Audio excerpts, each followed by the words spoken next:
এবার বর্ণাঢ্যদের পাশে দাঁড়ালেন ঢালিউড সুপারস্টার সাকিব খান। ঢাকায় সিনেমার এই জনপ্রিয় চিত্রনায়কের সর্বশেষ মুক্তি পাওয়া সিনেমা তুফান দিয়ে হলে ফিরেছিল দর্শক। তারপর দেশের ছাত্র আন্দোলনের কারণে থমকে যায় সবকিছু।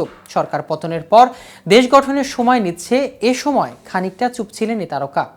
এরপর অবশ্য বন্যায় আক্রান্ত হয় দেশ, তখন চুপ ছিলেন তিনি। এসব নিয়ে খানিকটা সমালোচনার শিকারও হন।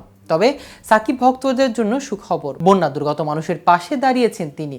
কিন্তু দেশের কোন কোন এলাকায় এবং কিভাবে বন্যার্তদের ত্রাণ বিতরণ করছেন এই ঢালিউড সুপারস্টার, এই বিষয়ে বিস্তারিত থাকছে আজকের প্রতিবেদনের বাকি অংশে। কেটিভি শোবিজ চ্যানেল থেকে আপনাদের সাথে আছি আমি, মাহমুদুর রহমান সিয়াম।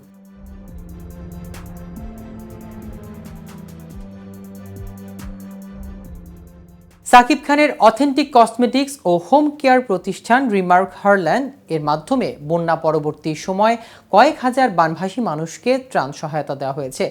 বন্যায় ভয়াবহতা কিছুটা কমলেও পুরোপুরি স্বাভাবিক জীবনযাপনে ফেরেনি দেশের অনেক অঞ্চল। বন্যা পরবর্তী রোগবালাই ও ভারী খাবারের সংকট বিরাজমান। এমন বানভাসী কয়েক হাজার মানুষ বন্যা পরবর্তী ত্রাণ সহায়তা পেল। গেল মাসে দেশের কয়েকটি জেলায় বন্যার আঘাত হানে, তখন এফডিসি শিল্পী সমিতি তহবিল সহ একাধিক সংগঠনের ফান্ডে অর্থ দিয়ে পাশে ছিল সাকিব খানের রিমার্ক হারল্যান্ড। সোমবার সাকিবের এই কোম্পানির এক্সিকিউটিভ ডিরেক্টর চিত্রনায়ক মামুন ইমন ও ব্র্যান্ড অ্যাম্বাসিডার চিত্রনায়িকা বিদ্যা সিনহা মিম চাঁদপুরে গিয়ে বন্যা পরবর্তী ত্রাণ সহায়তা তুলে দেন। খোঁজ নিয়ে জানা যায়, চাঁদপুরে অনেক অঞ্চলে এখনও বন্যার পানি রয়েছে। বিশেষ করে চাঁদপুর সদর, ফরিদগঞ্জ, হাইমচর এলাকায় বন্যায় বেশি ক্ষতিগ্রস্ত হয়েছে। পানি কমে গেলেও এসব এলাকার মানুষের কষ্টের দিন পার এখনও শেষ হয়নি। এ কারণে এসব অঞ্চলে ট্রাক ভর্তি করে কয়েক হাজার মানুষকে সহায়তা দেওয়া হয়েছে। নিজের ব্যবসা প্রতিষ্ঠান রিমার্ক হারল্যান্ড থেকে ত্রাণ দেওয়ার বিষয়ে সাকিব খানের কোনো মন্তব্য পাওয়া যায়নি। তবে তিনি আগেই জানিয়েছেন, মানুষের কল্যাণে রিমার্ক হারল্যান্ড প্রতিষ্ঠান রয়েছে, দেশের মানুষের প্রয়োজনে সবসময় পাশে থাকবেন। এজন্য উপকারী বিভিন্ন পরিকল্পনা তার হাতে রয়েছে।